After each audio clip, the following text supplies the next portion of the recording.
Olá pessoal, tudo bem? Hoje nós vamos resolver o segundo simulado proposto pelo Biologia Check. As questões que serão resolvidas hoje são questões que correspondem às 3 últimas aulas que vocês assistiram, com os temas de biomas brasileiros, ecologia e fisiologia humana. Antes da gente ir para as questões em si, eu vou me apresentar rapidamente. Bom, meu nome é Saulo Freitas, eu sou licenciado em Ciências Biológicas pela Universidade Federal da Bahia.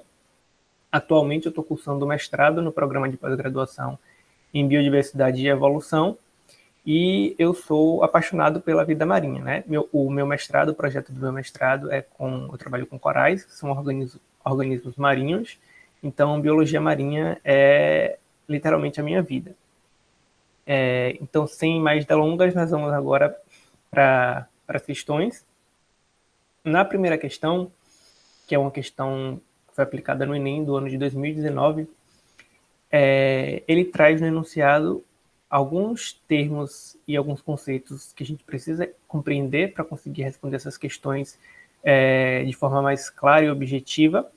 E só pedindo para vocês se atentarem que nas próximas questões, algumas ao longo da resolução desse simulado, eu destaquei alguns termos ou alguns conceitos que a gente precisa prestar atenção durante a leitura do enunciado, porque geralmente em algumas questões a gente tem a resposta da questão no próprio enunciado. Então, assim, tem que prestar atenção e na hora da prova lá, pega a caneta, sublinha, circula o que você acha que é mais importante e isso vai facilitar na hora de vocês encontrarem a resposta correta, né? Vamos lá. Essa questão, ela traz a função de duas hemoproteínas que nós possuímos, né, no nosso organismo, que são as hemoglobinas e as mioglobinas, e a função de cada uma delas, né? No caso da hemoglobina, a função é transportar o oxigênio dos pulmões para os tecidos pela corrente sanguínea, e a da mioglobina é se ligar ao oxigênio dentro das células musculares. E aí a questão traz um gráficozinho ilustrando a relação entre pressão parcial e a saturação do oxigênio e duas curvas, né? Uma da hemoglobina e uma da mioglobina. E aí ela pergunta: de que forma a oxigenação dos tecidos será afetada em indivíduos sem o gene da mioglobina? A gente já sabe, né, pelo enunciado da questão, que a função da mioglobina é ligar ao oxigênio, se ligar ao oxigênio dentro das células musculares. Então, em um indivíduo que não vai possuir essa hemoproteína, o que é que vai acontecer? Aí a gente vai lá para as alternativas. Vamos lá. O gráfico que a gente tem, ele só ilustra essa relação da pressão parcial do oxigênio com a saturação e a diferença entre a hemoglobina e a mioglobina. E a principal coisa que a gente precisa ver nesse gráfico, entender, é que a mioglobina ela atinge a saturação muito antes que a hemoglobina, a saturação de 100%. E o que isso quer dizer? Que a mioglobina ela tem uma maior facilidade de se ligar com o oxigênio, né? Então vamos lá para as alternativas. Alternativa A concentração de oxigênio no sangue diminuirá. Falso, né? Porque quem vai cuidar do sangue, na verdade, da oxigenação do sangue, é a hemoglobina e não a mioglobina, certo? Alternativa B, a capacidade de produção de hemoglobina diminuirá. Falso também, porque quem produz hemoglobina são os genes da hemoglobina e não os genes da mioglobina, como a questão pergunta, tá? Alternativa C, distribuição do oxigênio por todo o organismo será homogênea. Falso também. Se nesse organismo que não tem os genes da mioglobina, a gente vai entender que essa pessoa ela vai ter um déficit de transporte de oxigênio para as células musculares. Então, se as células musculares não vão ser oxigenadas de forma uniforme, né, de forma igual ao resto de todo o organismo, a gente sabe que essa oxigenação ela não vai ser homogênea, né? Então, a alternativa C é falsa também, está errada. Alternativa D, a transferência do oxigênio do sangue para o tecido muscular será prejudicada. Verdadeiro, né? A alternativa que a gente estava procurando. A gente viu no próprio enunciado da questão que a mioglobina tem justamente essa função, né? Que é transferir o oxigênio do sangue para o tecido muscular. E se em um organismo, se uma pessoa não apresenta os genes da mioglobina, esse transporte ele vai ser prejudicado e as células musculares elas vão ter um déficit de oxigenação. Então, a alternativa D é a alternativa correta. E a alternativa E é a errada porque a hemoglobina no tecido muscular apresentará maior afinidade que a presente no sangue. Falso também porque se a gente voltar no enunciado e olhar a função de cada uma das hemoproteínas, a gente vai ver que a função da hemoglobina é diferente da função da mioglobina, tá? A mioglobina é mais específica. Então tá errado. A alternativa correta é a alternativa D. Vamos para a próxima questão. A questão 2 é uma questão do Enem de 2017 e ele traz um trecho da música Asa Branca do Luiz Gonzaga. E nesse trecho a gente pode destacar alguns termos, né, algumas características que vão remeter a um bioma específico aqui do Brasil. Que bioma é esse? Que é justamente o que a questão pergunta, né? Ele fala que o bioma brasileiro é retratado na canção e tem uma característica específica. E ele pede para a gente identificar essa característica específica. A gente precisa entender qual bioma que a canção retrata, né? Ela dá uma dica bem quente, que é literalmente, que é o sertão, né? E no sertão brasileiro, a gente, com as características que estão listadas lá na canção, a gente pode associar esse conjunto de atributos físicos ao bioma da Caatinga, né? Que esse bioma é caracterizado por quê? Justamente por períodos de seca mais longos, né? Períodos de estiagem mais longos, altas temperaturas, os índices pluviométricos eles são baixos, né? Não tem tanta chuva assim. As plantas dessa região elas têm um conjunto de adaptações para conseguir sobreviver nesse ambiente com pouco acesso a recursos hídricos, né? Então, esse conjunto todo de características eles vão estar associados à Caatinga. Então, dentre as alternativas que a gente tem para marcar, a alternativa correta seria a letra A, índices pluviométricos baixos, né? Que a gente já acabou de falar aqui. Por que não podem ser as outras alternativas? Vamos lá. Alta taxa de evapotranspiração é errado por quê? A evapotranspiração pode ocorrer na Caatinga? Sim, mas não em altas taxas. Altas taxas de evapotranspiração vão ser mais comuns em outros biomas brasileiros, como, por exemplo, Mata Atlântica, Floresta Amazônica. Porque a evapotranspiração, na verdade, é um fenômeno que consiste no retorno da água para a atmosfera, né, através do vapor d'água, que consiste justamente na junção da evaporação da água que está presente no solo, em rios, em corpos d'água no geral, e da transpiração feita por plantas, né? As plantas pedem vapor d'água para o ambiente também. Então, as plantas da caatinga elas não vão perder tanta água para o ambiente porque elas não podem se dar a esse luxo, entre aspas, né, de perder recursos hídricos, já que elas vivem em um ambiente seco. Então, essas altas taxas de evapotranspiração não são comuns na caatinga. Letra C, temperatura de climas temperados. Falso também, porque os climas temperados eles são caracterizados justamente por ter temperaturas mais frias, né, temperaturas mais baixas. E na Caatinga é o contrário, a gente tem temperaturas quentes, temperaturas altas. Alternativa D, vegetação predominantemente epífita, falso também porque as plantas epífitas são plantas que crescem sobre outras plantas, como por exemplo bromélias, orquídeas, algumas plantas trepadeiras, e a gente não encontra isso com facilidade na Caatinga, a gente vê isso com mais frequência na Mata Atlântica, na Floresta Amazônica. E a letra E, a migração das aves no período reprodutivo é falso também porque a migração de aves ela não está ligada ao bioma, não está necessariamente ligada ao bioma no qual as aves vivem, e sim a mudanças de estações, a mudanças climáticas. Então, essa alternativa, a migração das aves, ela também está errada. Então, no caso dessa questão, a resposta correta seria a letra A, índices pluviométricos baixos. Questão 3 do Enem de 2019, ele traz uma questão de ecologia, né, e fala sobre a interação entre uma espécie de orquídea e uma espécie de vespa, na qual essa espécie de orquídea, as flores da orquídea, elas vão mimetizar vespas fêmeas. O que é isso? As flores dessa orquídea, elas têm um formato semelhante ao corpo da vespa fêmea. E aí o que é que acontece? Os machos eles vão até essa orquídea, achando que é uma fêmea para acasalar, só que quando eles chegam lá, eles percebem que eles foram enganados, entre aspas, né? Eles entram em contato com o pólen dessa flor, e aí quando eles veem que não é uma fêmea, eles voam, eles saem dali e vão procurar uma fêmea de verdade, né? Uma fêmea da espécie deles para acasalar. Só que ocasionalmente eles podem pousar em outras flores dessa mesma espécie de orquídea e levar o pólen daquela primeira flor. E aí eles vão estar agindo como polinizadores, né? Proporcionando a reprodução dessa espécie de orquídea. E o que a questão pede é justamente para a gente identificar essa interação ecológica, classificar essa interação ecológica. E a interação ecológica que é caracterizada por isso é o comensalismo, que é uma interação harmônica, né?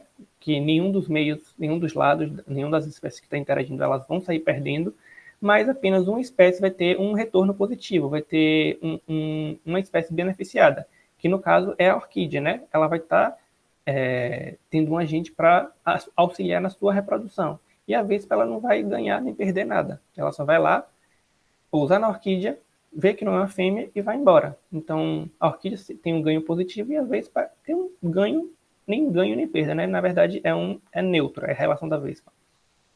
E isso caracteriza o comensalismo. As outras alternativas não podem ser por quê? Letra B e letra D, amensalismo e parasitismo. São interações ecológicas desarmônicas, ou seja, uma das espécies que fazem parte dessas interações, elas vão sair perdendo, vão ter alguma perda de alguma forma. No caso do amensalismo, uma das espécies elas vão produzir substâncias ou tem algum comportamento que vai inibir o crescimento, o desenvolvimento ou a reprodução da outra espécie que está interagindo com ela, que não é o caso aqui.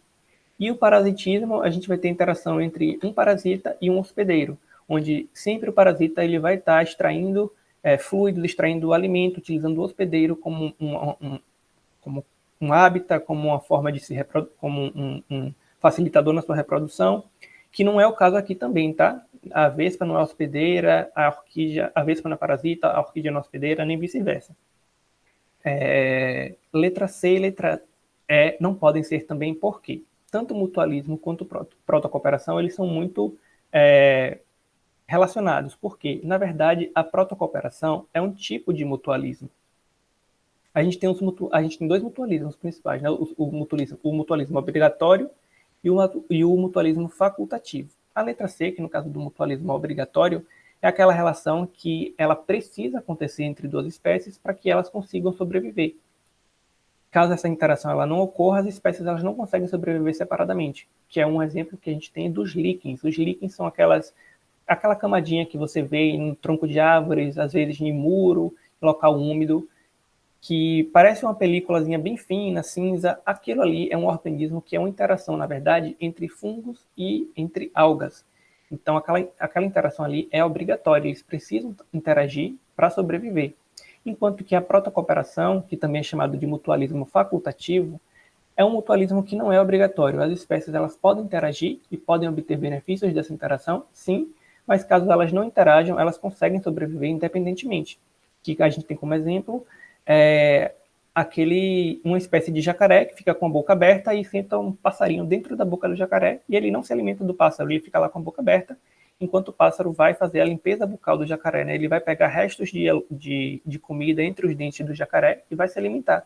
Então, ao ponto que o jacaré está recebendo um tratamento bucal ali, né, uma higienização bucal, a ave está conseguindo alimentos.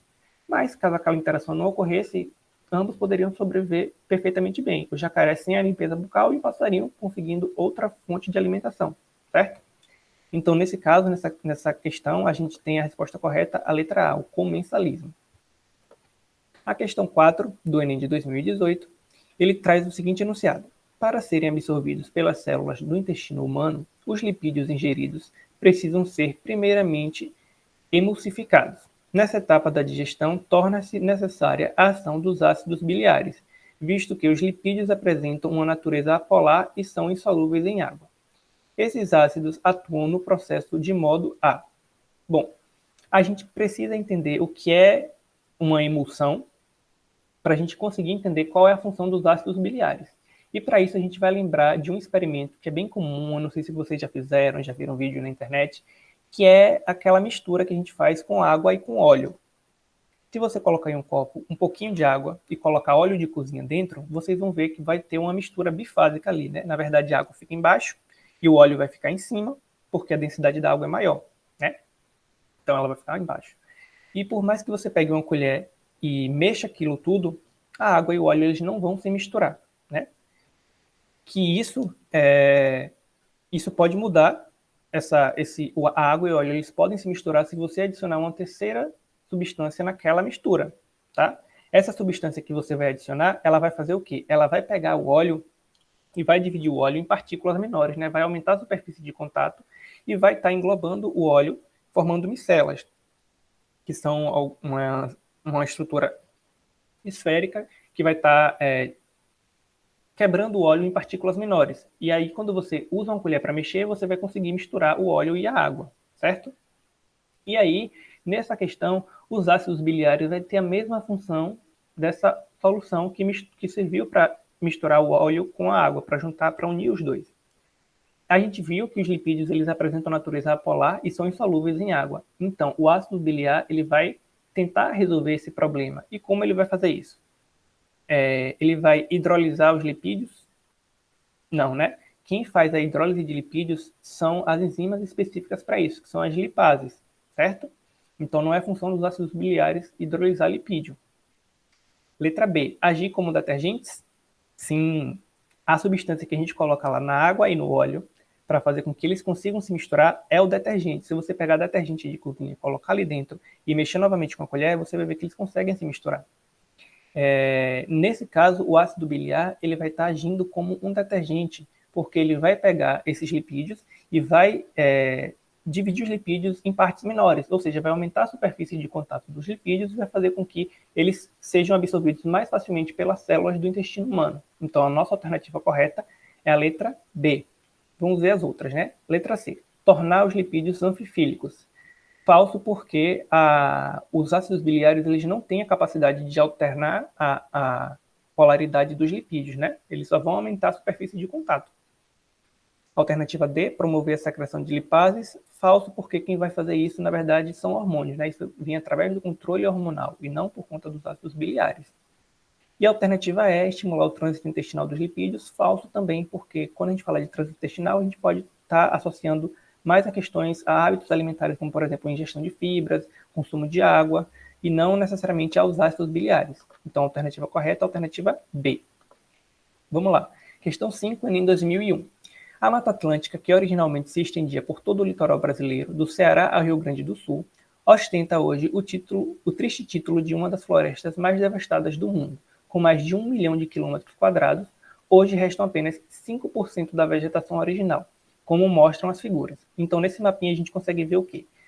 Desde a década de 50 até o início dos anos 2000, a redução da cobertura da Mata Atlântica, né, que ela tem uma distribuição litorânea.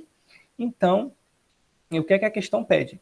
Considerando as características histórico-geográficas do Brasil e a partir da análise das figuras, é correto afirmar que, vamos lá, letra A, as transformações climáticas, especialmente na região Nordeste, interferiram fortemente na diminuição dessa floresta úmida.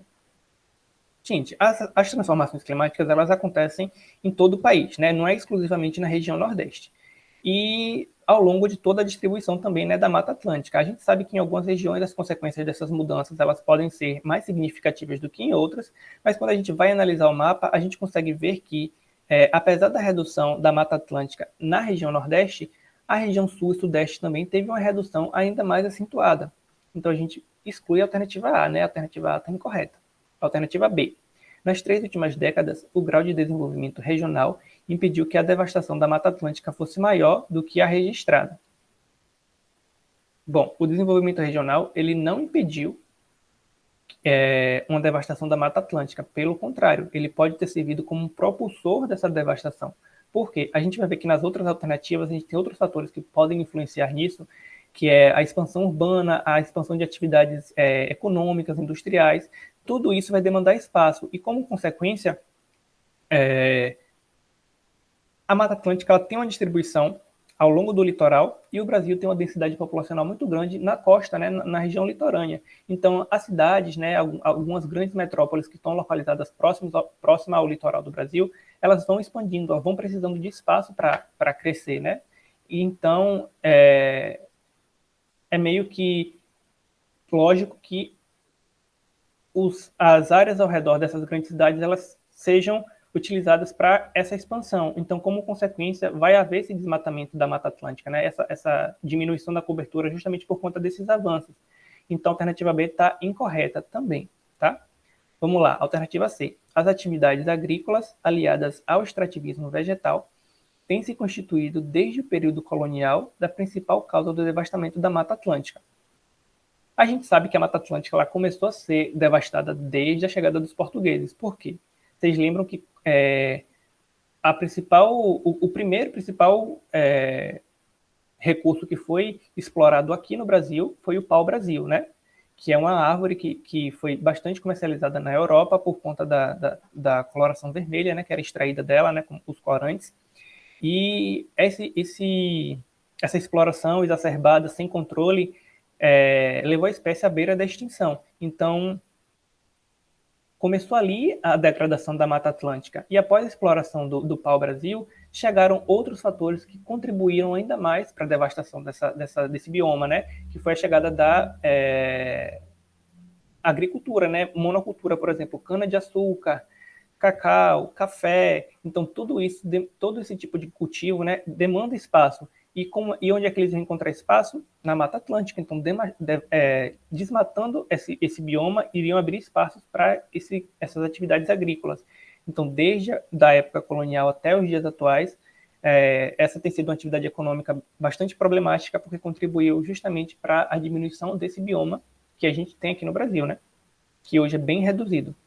Então, a alternativa C é a nossa alternativa correta. Vamos ver as outras, né? Alternativa D. A taxa de devastação dessa floresta tem seguido o sentido oposto ao crescimento populacional de cada uma das regiões afetadas.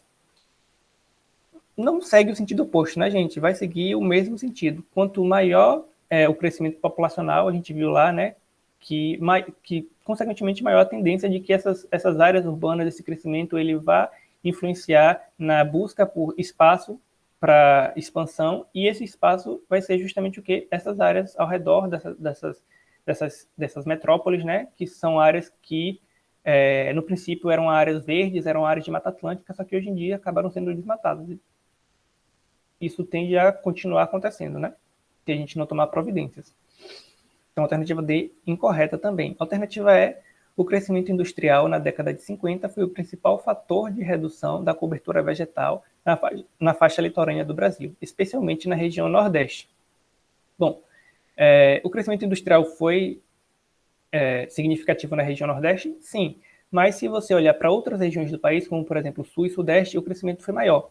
Então, assim, a redução da cobertura do Nordeste ocorreu, mas ela pode ter tido um outro fator, né, algum outro fator primário, como por exemplo, eu falei agora recentemente, que foi a agricultura. Pode ter sido agricultura, pode ter sido exploração de outros recursos, mas quando a gente fala de crescimento industrial, a região sul-sudeste teve um crescimento mais significativo em relação ao Nordeste. Então, a alternativa é incorreta também.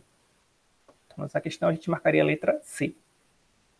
Questão 6, Enem 2014. Existem bactérias que inibem o crescimento de um fungo causador de doenças do tomateiro, por consumirem o ferro disponível no meio.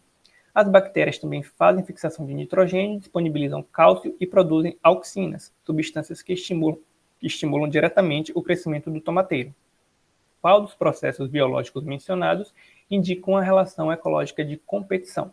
Bom, logo no início da questão, a gente tem 3 organismos que têm algum tipo de interação, que são as bactérias, o tomateiro e os fungos. A gente tem que identificar quais são essas interações para a gente conseguir identificar a competição. A gente já viu que o fungo vai causar doenças no tomateiro. Então, ele não está competindo com o tomateiro, né? Ele está sendo um patógeno ali, né? Ele está prejudicando a planta, o tomateiro, quando ele consegue se proliferar. Se ele encontra recurso para se espalhar, ele vai estar causando essas doenças no tomateiro. Em contrapartida, a gente tem as bactérias também, né? Que elas vão inibir o crescimento desse fungo por consumir o ferro disponível no meio. Ou seja, a gente pressupõe que tanto fungos quanto bactérias, eles podem fazer utilização desse ferro, só que as bactérias elas vão consumir esse ferro, né? Elas vão ter um sucesso maior na exploração desse recurso e vão se sobrepor ao fungo e vai acabar inibindo o crescimento dele, né? Então, as bactérias elas são benéficas para o tomateiro, mas acabam competindo por recurso com o fungo. Então, a interação ecológica de competição é entre bactérias e fungos. E aí, lendo a questão, lendo as alternativas, a única alternativa que a gente conseguiria marcar que ilustra justamente essa competição é a alternativa C, diminuição da quantidade de ferro disponível para o fungo, certo? Vamos lá, questão 7, Enem 2018. Anabolismo e catabolismo são processos celulares antagônicos que são controlados principalmente pela ação hormonal.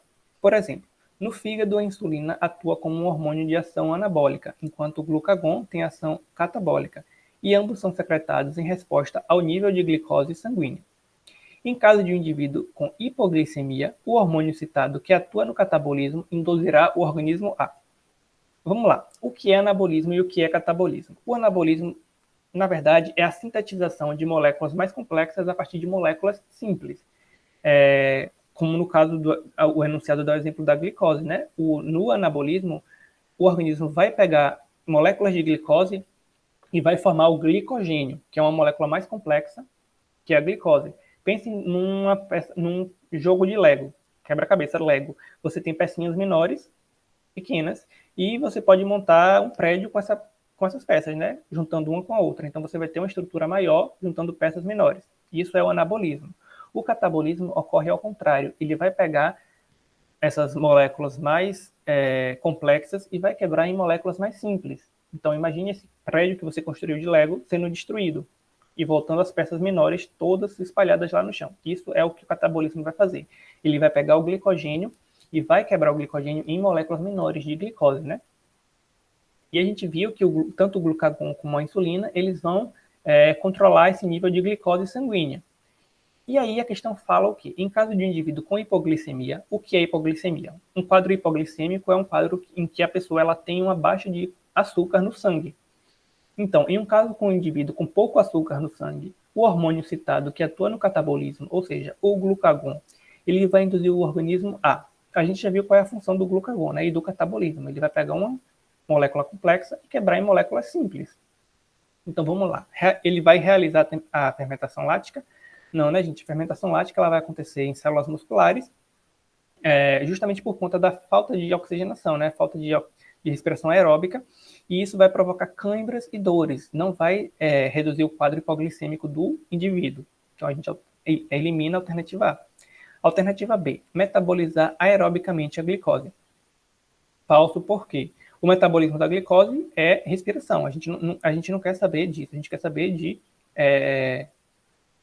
controlar o açúcar no sangue, né? Normalizar açúcar no sangue desse organismo. Produzir aminoácidos a partir de ácidos graxos. Falso. A gente não quer produção de aminoácidos, sim de glicose.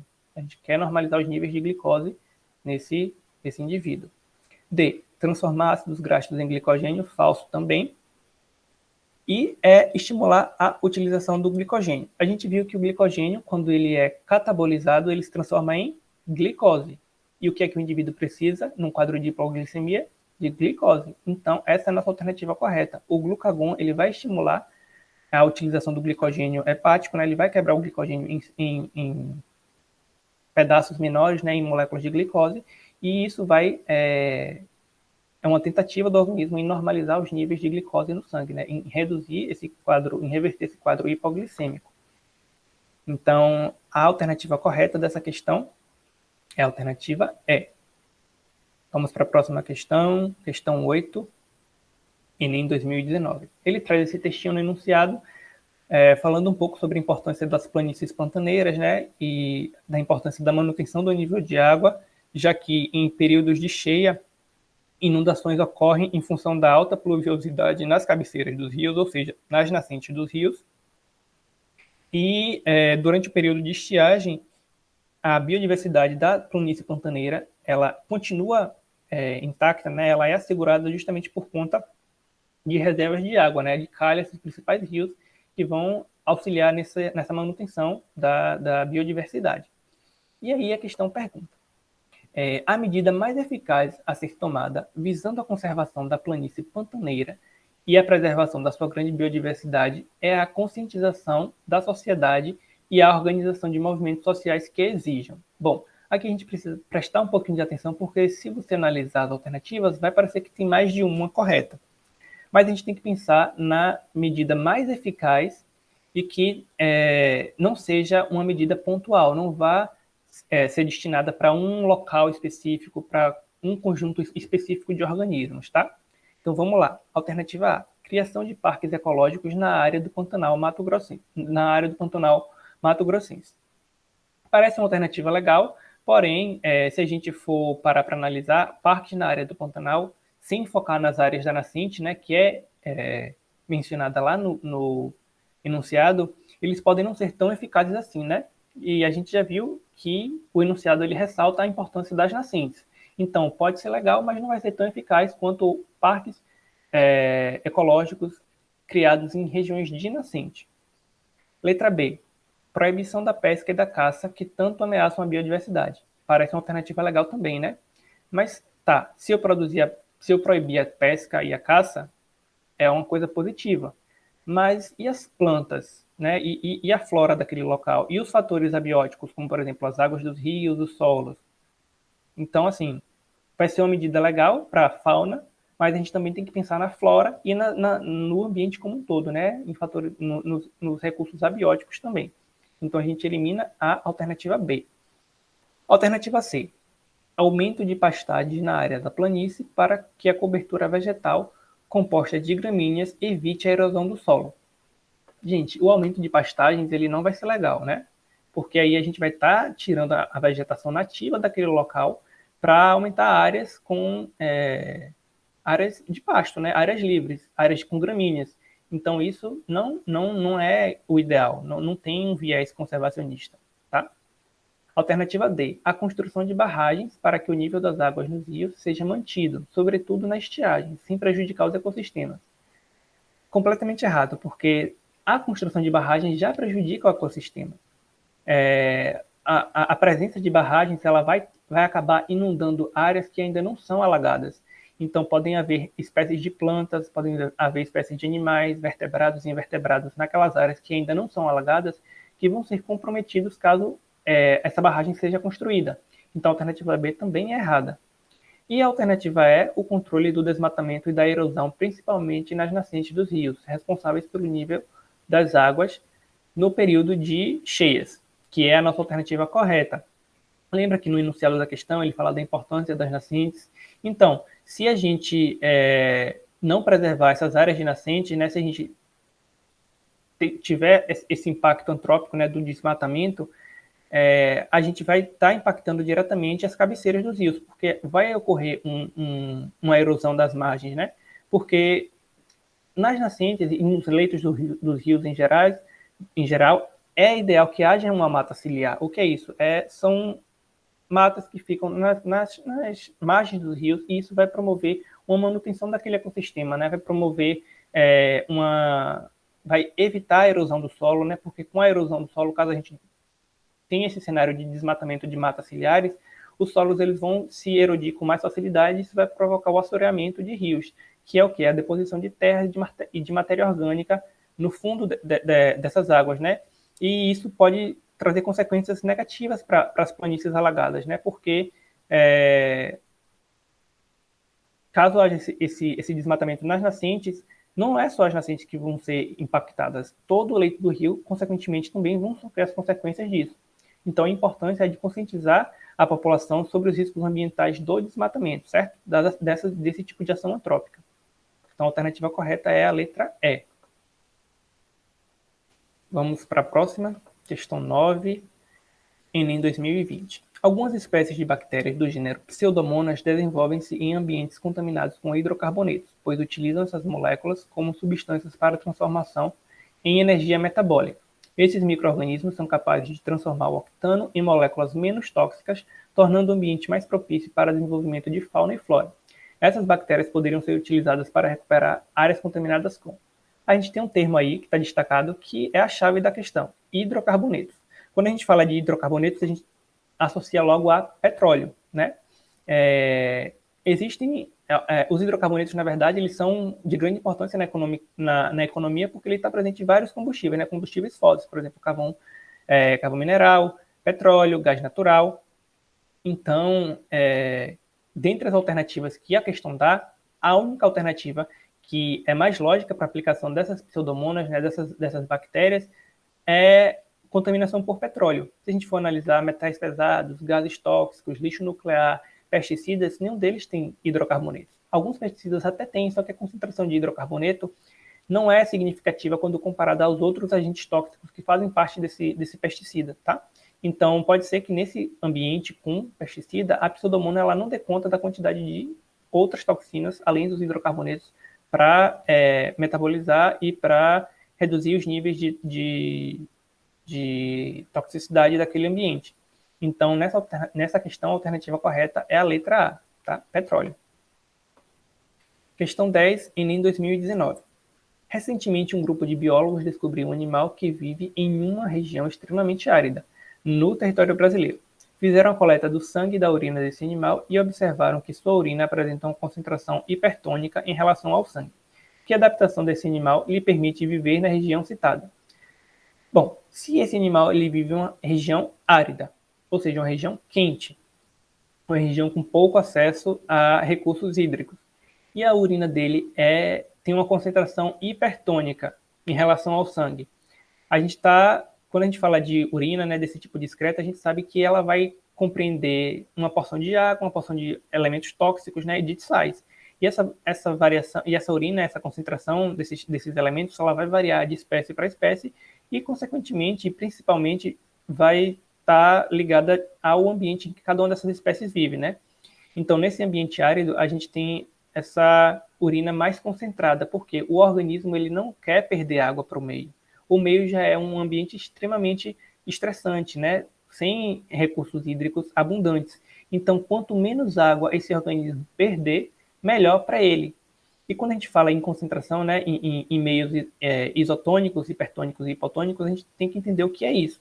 Um meio isotônico, eu vou ter a mesma concentração de solutos e de solventes. No caso da urina, que tem uma concentração hipertônica, a gente vai ter uma concentração mais elevada de sais e toxinas do que de água. Então, isso em si já é uma estratégia do organismo de não perder água para o meio, né? Então, qual é a adaptação entre as alternativas que vai permitir com que esse animal consiga viver nesse ambiente? Vamos lá. Alternativa A, diminuição da transpiração. De cara, a nossa resposta, né? Se ele não pode perder água para o ambiente, então, se ele diminuir a transpiração corporal, ele vai estar otimizando a utilização desse recurso hídrico no seu organismo. Então, é mais um fator que vai contribuir para que ele consiga sobreviver em ambientes de clima quente. Então, a nossa alternativa é essa. Vamos lá, alternativa B, eliminação de fezes hidratadas. Falso, porque a intenção é não perder água. Fezes hidratadas está fazendo com que ele invista na utilização de recurso hídrico para o excremento. Então, falso. Alternativa B, falsa. C, predominância de hábitos diurnos. Falso também. A gente tem que pensar que o ambiente árido, durante o dia, tem temperaturas mais elevadas, né? É mais quente. Então, se ele tivesse hábitos diurnos, ele, consequentemente, poderia perder mais água para o meio. Então, é mais lógico que esse animal ele tenha hábitos noturnos, já que de noite as temperaturas vão ser mais amenas em relação às temperaturas diurnas. Eliminação de muita água na urina, completamente falso, né? Porque a gente já falou várias vezes aqui que ele não pode perder água para o meio. E letra E, excreção de amônia como produto nitrogenado. Falso também. A excreção de amônia é mais comum em organismos aquáticos, né? Porque a amônia é uma substância tóxica e ela vai precisar de água para excreção, né? Precisa de muita água para excreção. Então, a gente não vai encontrar esse tipo de excreção em organismos que vivem em clima árido. Então, a alternativa correta é a alternativa A. Questão 11, Enem 2011. Ele traz um textinho falando sobre desmatamento na floresta amazônica. Ele ressalta a proporção desse desmatamento, né, de quase 20 mil quilômetros quadrados por ano. E o que ele quer saber? Ele busca um processo econômico que tem contribuído na atualidade para acelerar esse problema ambiental, né, que é o desmatamento. Então, vamos lá para as alternativas. A. Expansão do projeto Grande Carajás com incentivo à chegada de novas empresas mineradoras. Bom, o projeto Carajás é um projeto que é relativamente antigo, né? Ele teve início lá em meados dos anos 90, né? No final do século 20. E essa atividade econômica ela pode ter sido responsável por uma parcela de desmatamento? Sim, mas atualmente ela não tem contribuído com grandes taxas de desmatamento, como foi mostrado no enunciado, né, de 20 mil quilômetros quadrados por ano. Então a gente elimina a alternativa A. Alternativa B, difusão do cultivo da soja com implantação de monoculturas mecanizadas. É verdade, né? Essa é a nossa alternativa. Lembra que a gente falou lá na questão da Mata Atlântica que monocultura, que a agricultura acabou contribuindo para a redução da Mata Atlântica, então aqui vai acontecer o mesmo na questão da floresta amazônica, né? A implantação de monoculturas, ela vai colaborar diretamente para a redução, para o desmatamento dessa floresta, porque o bioma amazônico ele é extremamente ameaçado justamente por conta desse avanço de atividades de agricultura, de atividades de pecuária. Então, esse é um dos principais fatores, né? A principal atividade econômica que nos últimos anos tem contribuído para a redução da cobertura da floresta amazônica, né? Para o desmatamento. Alternativa C, construção da rodovia transamazônica com o objetivo de interligar a região norte ao restante do país. Falso também, porque mais uma vez a gente vai lembrar dos 20 mil quilômetros quadrados que são mencionados no enunciado. Então, a Transamazônica ela não é responsável por todo esse desmatamento anual, tá? Criação de áreas extrativistas do látex das seringueiras para os chamados povos da floresta. Essas áreas extrativistas, elas também chamadas de RESEX, né, que são reservas extrativistas, elas têm justamente a finalidade de subsistência para essas pessoas que vivem da floresta, né, que precisam desses recursos para sobreviver. E, inclusive, esses povos da floresta, eles têm um papel importante na preservação. Então, essas reservas, elas não vão se expandir ao ponto de destruir a floresta amazônica para aumentar a área dessas reservas, tanto que essas reservas elas já têm áreas delimitadas. Então, essa alternativa é incorreta, tá? A alternativa D está errada. E a alternativa E, ampliação do polo industrial da Zona Franca de Manaus, visando atrair empresas nacionais e estrangeiras. A Zona Franca de Manaus, ela já tem uma área estabelecida, né? E, obviamente, ela pode se expandir, mas uma vez que ela já é uma zona estabelecida, já tem indústrias que comercializam, que fazem negócios naquela região, essa expansão que pode ocorrer na Zona Franca de Manaus não é uma expansão significativa a ponto de desmatar 20 mil quilômetros quadrados da floresta amazônica, tá? Então, a alternativa correta dessa questão é a alternativa B. Na questão 12 do Enem de 2020, o enunciado ele traz ele traz o uso de tintas anti-incrustantes em embarcações, né, em plataformas, com o objetivo de evitar justamente a incrustação de organismos sésseis, como, por exemplo, moluscos, né, cracas, ostras. E, geralmente, na composição dessas tintas tem algumas substâncias tóxicas e uma delas é o tributiestanho, que é o chamado TBT, que essa é uma substância tóxica que ela vai se acumular ao longo da cadeia alimentar e ela vai afetar principalmente moluscos, né? Alguns moluscos são filtradores, né? Se alimentam do bentos, enfim, eles vão acabar acumulando essas substâncias no corpo. E a questão ela dá um quadro para a gente ilustrando 5 possibilidades de cadeia alimentar. Em cada cadeia alimentar tem pelo menos um representante do filo dos moluscos. E ele pergunta, espera-se encontrar maior concentração de TBT, que é aquele reagente tóxico, no molusco de qual das cadeias? Então a gente tem que identificar os moluscos em cada uma dessas cadeias. Vamos lá, na cadeia 1 a gente tem o mexilhão, que está na segunda posição da cadeia alimentar. Na cadeia 2 a gente tem o caracol marinho, que está na quarta posição da cadeia alimentar. Na cadeia 3 a gente tem a ostra, que está na terceira posição. Na cadeia 4 a gente tem a lula, que está na quinta posição. E na quinta cadeia alimentar, a gente tem o polvo que está na primeira, segunda, terceira, quarta, quinta, sexta posição. A gente viu que quanto maior for a posição do organismo na cadeia alimentar, maior o nível de concentração de TBT. Então, desses moluscos identificados, qual é o que está em posição mais elevada na cadeia alimentar? É o polvo, né?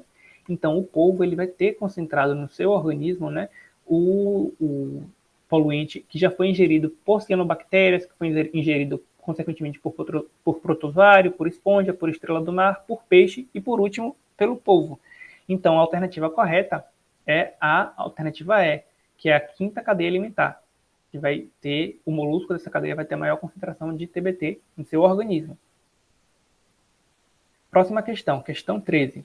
Os medicamentos são rotineiramente utilizados pelo ser humano com o intuito de diminuir ou, por muitas vezes, curar possíveis transtornos de saúde. Os antibióticos são grupos de fármacos inseridos no tratamento de doenças causadas por bactérias. Na terapêutica das doenças mencionadas, alguns desses fármacos atuam como? Bom, a gente tem que entender que os antibióticos eles vão agir diretamente sobre as bactérias, né? Então, assim, eles não vão agir em toxinas liberadas por bactérias, eles não vão agir em cascatas fisiológicas, em qualquer reação fisiológica do nosso organismo, eles vão agir especificamente sobre esses organismos, esses micro-organismos que estão infectando as nossas células, tá? Então, dentre as alternativas, a gente tem que encontrar uma que seja coerente com a ação dos antibióticos. Então, vamos lá. Eles vão ativar o sistema imunológico do hospedeiro? Não, os antibióticos eles não têm essa função de ativar o sistema imunológico, tá?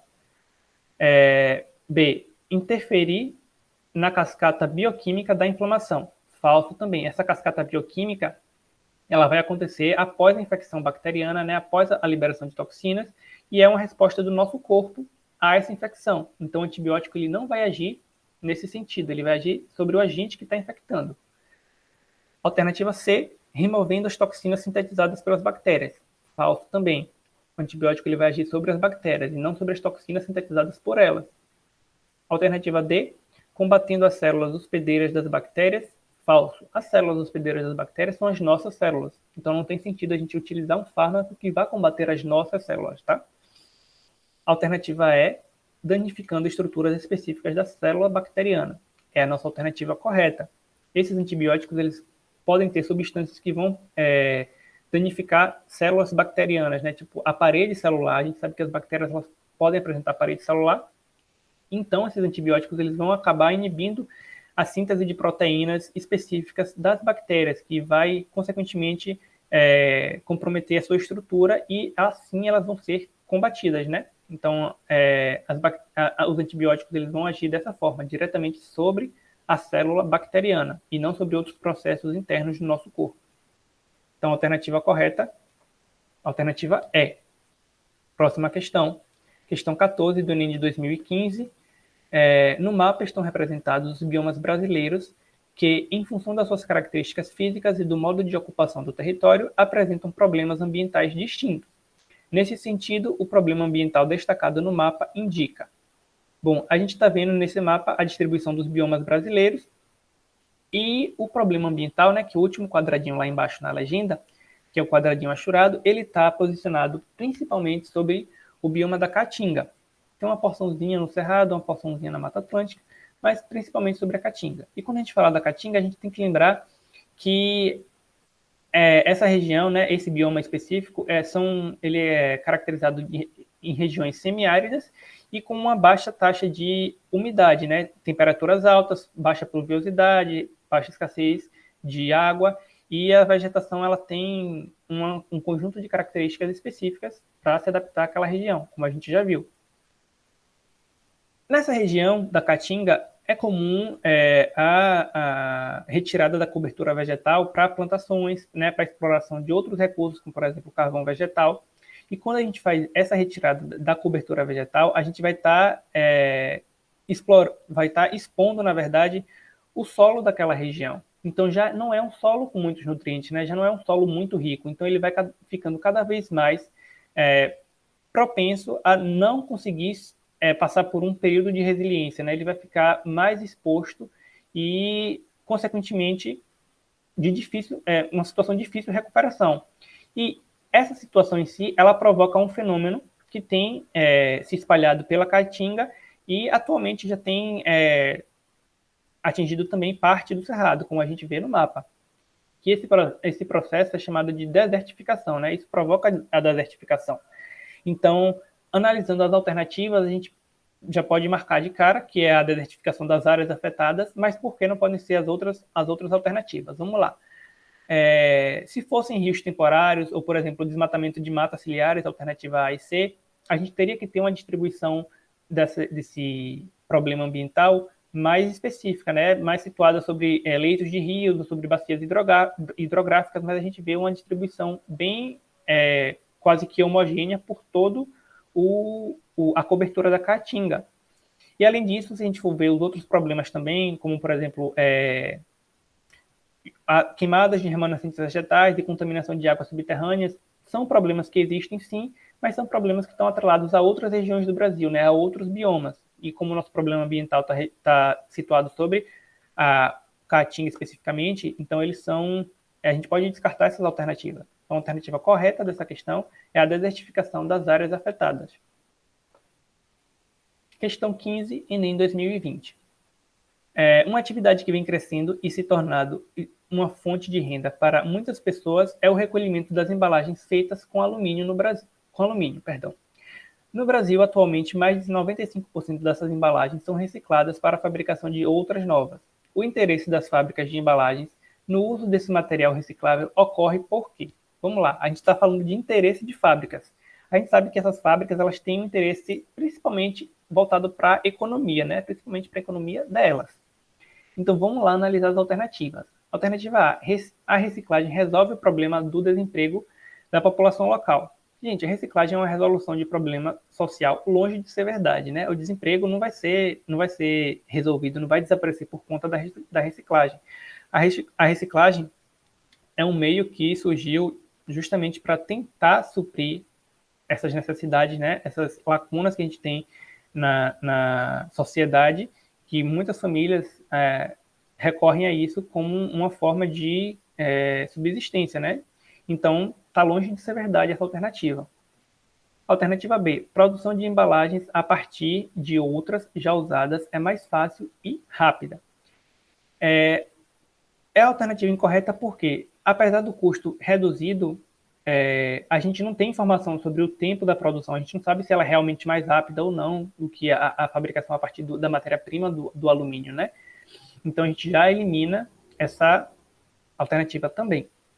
Letra C, alumínio das embalagens feitas de material reciclado é de melhor qualidade. Falso também, a qualidade é a mesma. O alumínio é um material que ele não vai alterar sua qualidade sendo reciclado ou não.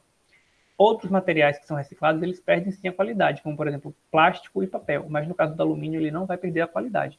A alternativa C é incorreta. Alternativa D. Compra de matéria-prima para a confecção de embalagens de alumínio não será mais necessária. Isso não é verdade porque para a confecção dessas embalagens de alumínio, a gente não vai precisar apenas da matéria-prima, a gente precisa de outros recursos, né?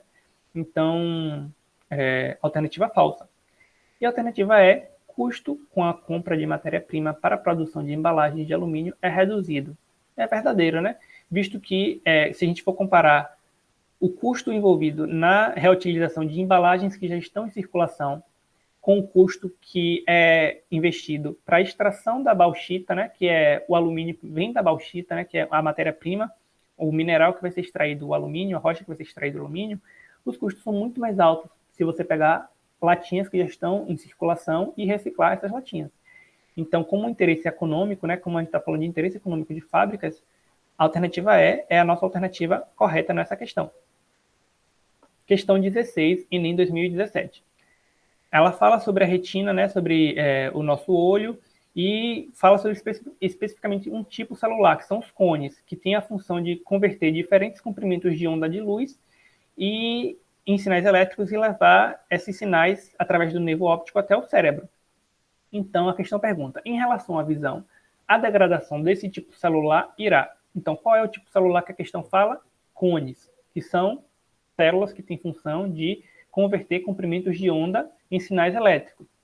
Aí a gente tem que se atentar também a comprimentos de onda. Quando a gente fala de comprimentos de onda, lembra lá da física, a gente está falando de quê? Cores. Cada cor que a gente vê tem um comprimento de onda diferente. Então, os cones eles estão associados à visão em cores. Então, se eu tenho uma degeneração desse tipo celular, qual seria a possível consequência disso? seria a qualidade de nossa visão em cores, né? Então, vamos lá. Alternativa A, comprometer a capacidade da visão em cores. A gente já foi na mosca, ó. Nossa alternativa correta é essa. Se os cones eles têm essa capacidade de converter comprimento de onda de luz em sinal elétrico e os cones vão estar comprometidos, degenerados, a gente não vai conseguir enxergar bem em cores. Então, a alternativa A é a alternativa correta. Alternativa B, impedir a projeção dos raios luminosos na retina. Falso. Quem vai fazer isso, né? Se a gente for lá olhar a função de cada uma das estruturas que estão lá no nosso globo ocular, a gente vai ver que quem vai impedir a projeção da luz na retina vai ser ou a córnea ou o cristalino, e não os cones, tá? Alternativa C, provocar a formação de imagens invertidas na retina. Quem faz isso é a lente cristalina, não são os cones.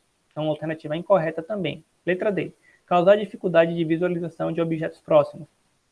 Isso aqui é consequência de quem tem hipermetropia, né? Que tem essa dificuldade de enxergar objetos próximos, né? De visualizar objetos próximos, porque o ponto de convergência, quando os raios luminosos entram no globo ocular, o ponto de convergência, que é aquele ponto onde os raios vão se encontrar, ele vai ficar além de onde ele deveria. Então, assim, eles vão convergir em um ponto depois do que eles deveriam se convergir. Então, isso está relacionado à retina, e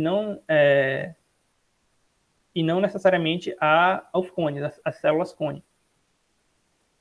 A alternativa é acarretar a perda da capacidade de alterar o diâmetro da pupila. Quem faz isso é a íris. Então, a alternativa é incorreta também. Portanto, a gente marcaria nessa questão a alternativa A. Perdão, alternativa A. Questão 17, da FUVEST 2019. Ele nos dá uma tabelinha com algumas características específicas e pede para a gente identificar cada bioma de acordo com esse conjunto de características. Então, na tabela, a gente tem 4 colunas. Na coluna 1, são enumerados os biomas de 1 a 4. Nas colunas 2, 3 e 4, estão, respectivamente, tipos de vegetação predominante, volume de chuva e zonas climáticas. Bom, a gente pode resolver essa questão por eliminação, se vocês não lembrarem de todas as características de todos os biomas, né? A gente pode pegar uma característica bem marcante de um dos biomas e tentar identificar logo esse bioma e eliminar as outras alternativas que não correspondam com aquele bioma que a gente conseguiu identificar. Então, vamos lá. Vamos começar pela zona climática. A gente tem tropical, subtropical, temperada, equatorial tropical e tropical subtropical. Dessas 3 zonas, a gente pode pegar a zona temperada, que a gente sabe que climas temperados eles são climas mais frios, e a gente já pode eliminar as alternativas. Então, vamos lá. Quem tem zona temperada é o bioma número 2. Então, dentre as alternativas, a gente pode ver em todas as alternativas qual o bioma que está mencionado no número 2. Vamos lá. Alternativa A, o 2 é o Cerrado, B, 2 é o Pampas, C é Cerrado novamente, D, Pampas e E, Mata Atlântica. Desses 3 cerrados que foram, desses 3 biomas que foram mencionados, que é o Cerrado, Pampas e Mata Atlântica, qual é a que tem temperaturas mais frias? Os Pampas, né? Então a gente já elimina Cerrado e Mata Atlântica.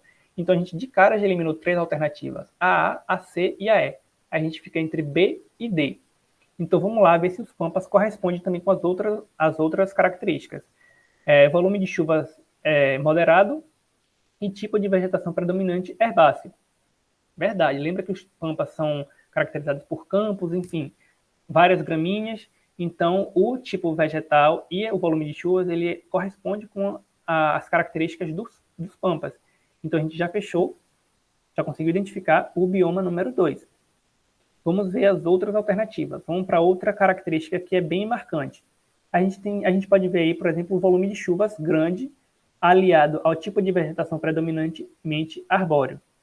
Então, qual é o bioma que eu tenho árvores e grande volume de chuva? Vamos lá, que é o bioma número 3. A gente está entre a letra B e a letra D. A letra B, o bioma número 3 é a Mata Atlântica, e a letra D, o bioma número 3 é a Floresta Amazônica. Entre esses dois, qual é o que tem o maior volume de chuva e o que tem a vegetação predominantemente arbórea? A gente sabe que Floresta Amazônica e Mata Atlântica, elas têm hábitos arbóreos, né? A vegetação com tipo arbóreo. Então, poderia ser qualquer uma das duas. Mas entre essas duas, qual é que tem o maior número de chuva, o maior volume de chuva? Então, a floresta amazônica, né? Então, a gente sabe que o bioma número 3 é a floresta amazônica. E entre a letra B e a letra D, a floresta amazônica está na letra D. Então, a nossa alternativa correta, por eliminação, a gente chega na letra D. Aí vamos só conferir. O bioma número 1 é a Mata Atlântica, que corresponde a árvores de porte arbóreo, que a gente já viu que são semelhantes à floresta amazônica. Regime de chuva moderado a grande, a gente viu também que pode ser semelhante à floresta amazônica, mas não chega a superar o regime de chuva da floresta amazônica. E zona climática tropical, subtropical. Então, aí a gente fecha as características da Mata Atlântica. E o último bioma, que é o Cerrado, a gente vê que ele tem árvore, tipo de vegetação arbóreo, arbustivo e de herbáceas, hábito herbáceo, plantas com hábito herbáceo, volume de chuvas moderado, a gente sabe que não chove tanto assim no Cerrado, e zona climática tropical e subtropical. Então, aí a gente já fecha essa alternativa D, alternativa correta da questão 17.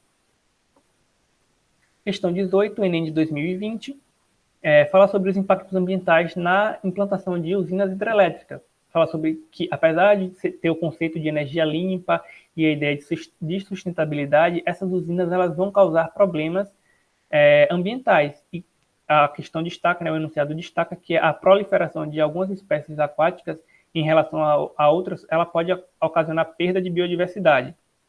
E como exemplo, ela traz o grupo dos peixes, né? E o que é que a questão pergunta? Em um primeiro momento, as mudanças na composição dessas comunidades devem-se a: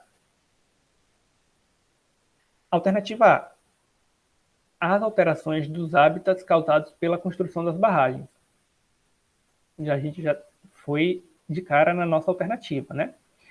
Se essas mudanças elas vão alterar diretamente a região em que os organismos vivem, ou seja, em um rio, um corpo d'água que passava por ali antes da barragem, tinha uma constituição de um ecossistema, né, de uma comunidade antes. Após a implantação dessa barragem, ela vai provocar essas alterações naquele hábitat e isso vai mexer, consequentemente, na estrutura do ecossistema, né? Isso vai interferir nas relações que existiam das espécies entre si e das espécies com o ambiente. Então, por si só, aquela barragem implantada ali já vai ser um problema muito grande, né? Então, a alternativa A é a alternativa correta. Vamos ver as demais, né? As alternativas B, C e D, que fala sobre poluição das águas, aumento da concentração de dióxido de carbono e emissões de gases de efeito estufa, são impactos que podem ocorrer sim, mas vão ocorrer a longo prazo e não em um primeiro momento, como a questão pede, tá? E além disso, a alternativa E, que fala sobre o impacto das margens, ela não é correta, visto que a pressão que vai ser exercida não é suficiente para uma alteração na composição dessa comunidade, né? Então, com isso, a gente marca a nossa alternativa A nessa questão. Questão 18, alternativa A. A questão 19 do Enem de 2016, ela fala sobre o investimento da indústria farmacêutica na busca por toxinas animais que têm uma propriedade de anticoagulante, né? Para resolver alguns problemas associados à circulação, a coágulos que podem provocar AVCs, varizes, infartos. Então, tem um investimento da indústria da farmácia para buscar alguns compostos produzidos por animais para resolver esse problema. E aí, o que é que tem que ser considerado na hora dessa pesquisa? O hábito alimentar dos animais. A gente tem que buscar animais que tenham hábitos alimentares específicos que vão auxiliar na busca por essas drogas anticoagulantes. Então, a questão dá algumas opções para a gente e pergunta dessas opções qual é a opção mais adequada para que essas pesquisas sejam desenvolvidas. Então, vamos lá. Moluscos fitófagos. Os organismos fitófagos, eles se alimentam de plantas. A gente precisa de organismos que se alimentam de sangue, né? Porque muito provavelmente vai ser mais fácil a gente encontrar essas toxinas com propriedades anticoagulantes, já que para se alimentar de sangue, o organismo ele precisa acessar esse recurso, né, do sangue através de orifícios na pele, de vasos sanguíneos, enfim. E o sangue não pode coagular enquanto o organismo estiver se alimentando, né, estiver fazendo a sucção do sangue. Então, ele vai produzir na sua saliva, enfim, alguma substância que vai ser anticoagulante, vai promover esse fluxo contínuo do sangue para que ele consiga se alimentar. Então, moluscos fitófagos eles já são eliminados de cara, né? Eles se alimentam de plantas. Moscas saprófagas. Esses organismos saprófagos eles se alimentam de matéria orgânica em decomposição, né? São necrófagos, alimentam de restos orgânicos. Então, a gente elimina também as moscas. Pássaros carnívoros não, eles vão se alimentar de outros organismos, enfim, invertebrados, alguns vertebrados menores. Então a gente elimina também. Morcegos frugívoros se alimentam de frutas. Então não é de nosso interesse também. E mosquitos hematófagos. Os mosquitos hematófagos, os animais hematófagos no geral, se alimentam de sangue. Então esses são os animais de interesse da indústria farmacêutica. Então a alternativa correta é a alternativa E. Certo? Questão 20, Enem 2016.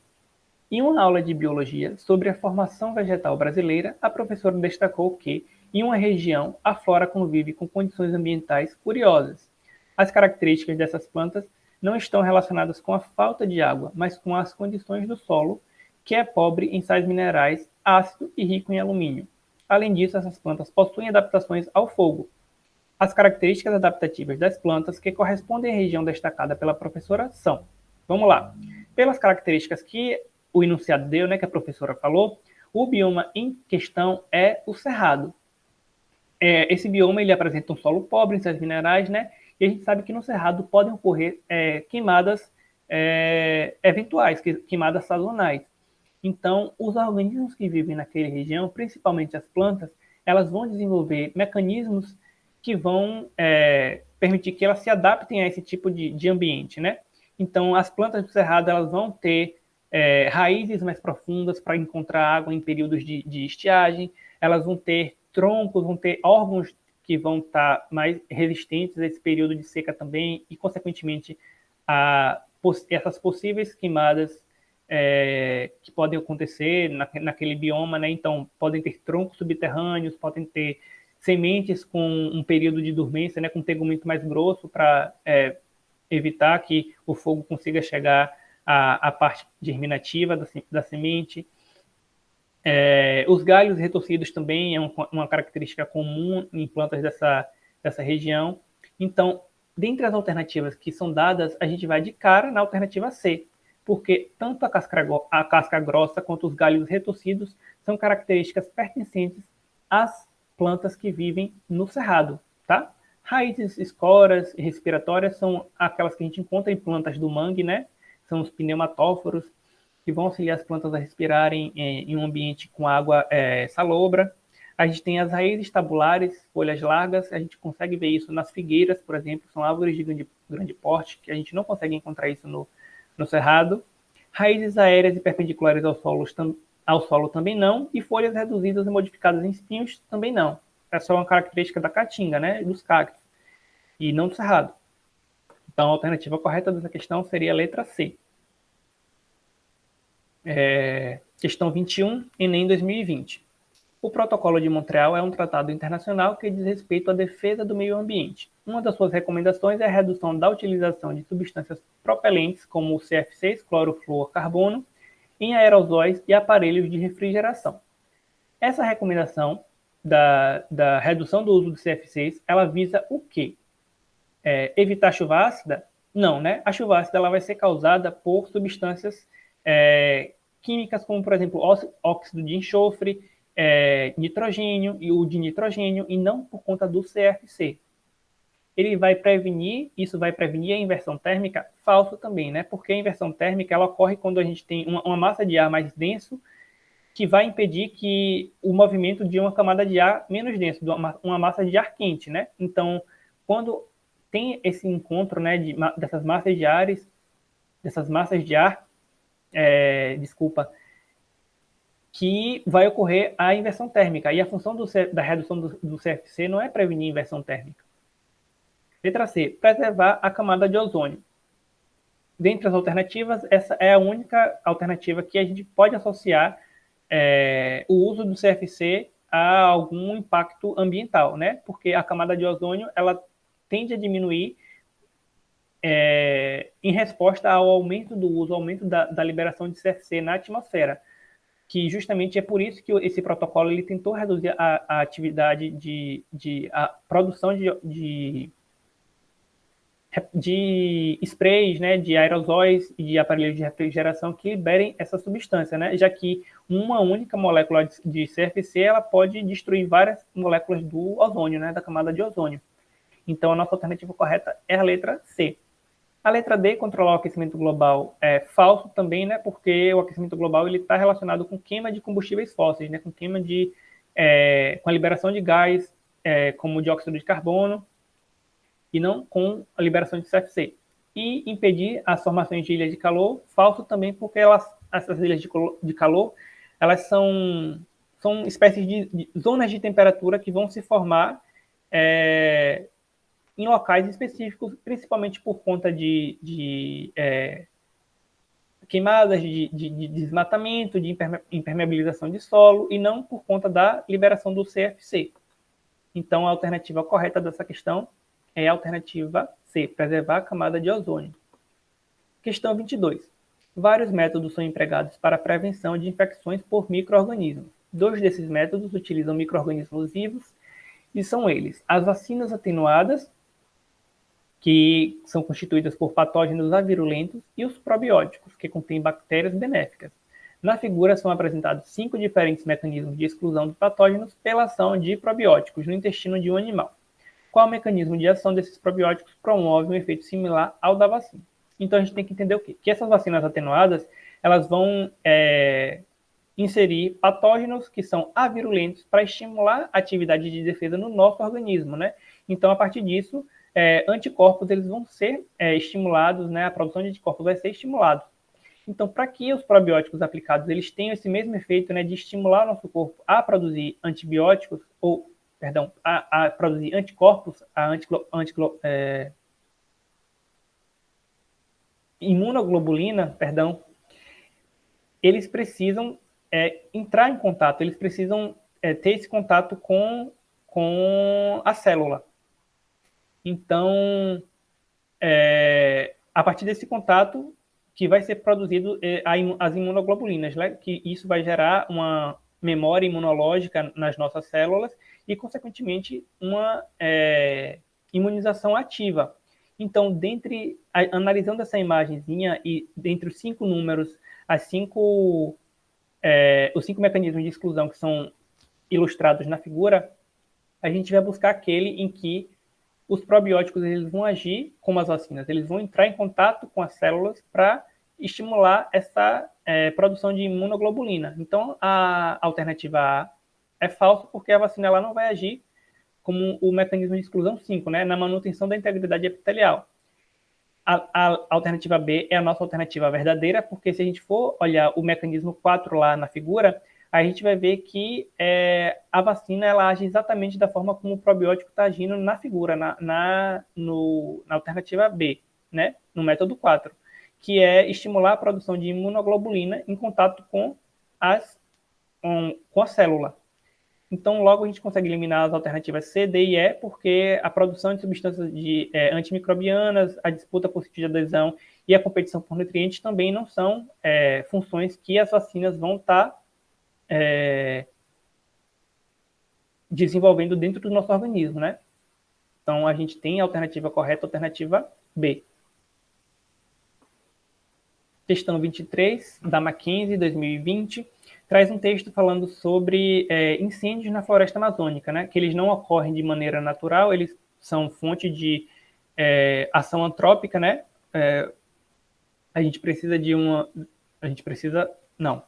Esses incêndios eles são causados principalmente por conta do homem, exclusivamente por conta do homem, né? Porque não a floresta amazônica não é um bioma que tem naturalmente incêndios, queimadas, como por exemplo o cerrado, né? E quando essas árvores morrem, essas árvores que são atingidas pelo fogo, elas vão se decompor e vão liberar na atmosfera todo o carbono que elas armazenaram ao longo da sua vida. E isso vai contribuir para as mudanças climáticas, porque a Amazônia ela é uma floresta que armazena muito carbono nas suas árvores. Então, queimar a floresta significa colocar muito dióxido de carbono de volta na atmosfera. Então, com isso, os biomas tropicais reagem de forma diferente ao efeito do fogo. Considerando as informações do texto e o processo de sucessão ecológica, é correto afirmar que Vamos lá. Sucessão ecológica é o termo-chave para a gente conseguir responder essa questão. E o que é a sucessão ecológica? Na verdade, é um processo de mudanças que vão ocorrer gradativamente em um ecossistema, né? Até que esse ecossistema ele consiga atingir o nível máximo de desenvolvimento. E esse processo de sucessão ecológica, ele vai acontecer, ele pode ser dividido em sucessão ecológica primária ou sucessão ecológica secundária. E a principal diferença entre esses dois tipos de sucessão ecológica é a existência ou não de uma comunidade prévia naquele local. A sucessão ecológica primária, ela ocorre geralmente em locais que nunca haviam sido habitados por vida antes. Então, por exemplo, em afloramentos rochosos, em rochas vulcânicas, né, em rochas ígneas, e ali não tinha nenhuma vida antes. Era um ambiente inóspito. Então, a sucessão ecológica que vai ocorrer ali vai ser uma sucessão primária. Vão começar a chegar as primeiras formas de vida, né, musgos, líquens, bactérias, depois plantas, invertebrados, vertebrados, enfim. Ali é uma sucessão ecológica primária. A sucessão ecológica secundária, ela vai ocorrer em áreas que já haviam formas de vida antes. Então, por exemplo, em uma área que houve desmatamento ou que houve queimadas, aquela área ali que foi atingida por aquele fenômeno, ela vai se restabelecer e vai, à medida que ela se restabelece, vai estar acontecendo essa sucessão ecológica secundária, já que ali já havia vida antes daquele evento, da queimada e do desmatamento. Então, com base nisso, a gente já pode eliminar algumas alternativas, né? Vamos lá. Alternativa A fala sobre floresta amazônica, comunidade em clima que tem seu equilíbrio abalado pelas queimadas, é impedido de prosseguir no processo de sucessão primária em que se encontra. Sucessão primária é o quê? Ambientes inóspitos. Se eu tenho uma queimada ali era um ambiente inóspito? Não, tinha vida antes ali. Então não é sucessão primária. A gente já elimina a alternativa A. Alternativa B. O cerrado possui adaptações ao fogo, como cascas grossas nas árvores e caules subterrâneos, no extrato herbáceo e subarbustivo, e inicia rápida sucessão primária após as queimadas. Mais uma vez, sucessão primária. Ao termo, para a gente já eliminar a alternativa, não vai acontecer sucessão primária após queimada, tá? Então a gente elimina a alternativa B. Ali já havia vida antes, então não é sucessão primária. Alternativa B, falsa. Alternativa C. O fogo na floresta amazônica desequilibra o processo de fotossíntese, reduzindo, pois aumenta muito a concentração de dióxido de carbono na atmosfera. O dióxido de carbono ele não vai reduzir a fotossíntese, pelo contrário, quando tem um aumento na taxa de gás carbônico, a fotossíntese ela consequentemente vai aumentar também. Então essa alternativa é falsa.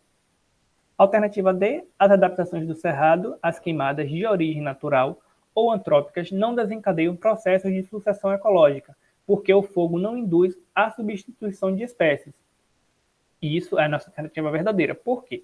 A queimada do cerrado é um processo que vai ocorrer ocasionalmente, né, sazonalmente. E ocorrendo as queimadas naquela região, não vai ter substituição de espécie, tá?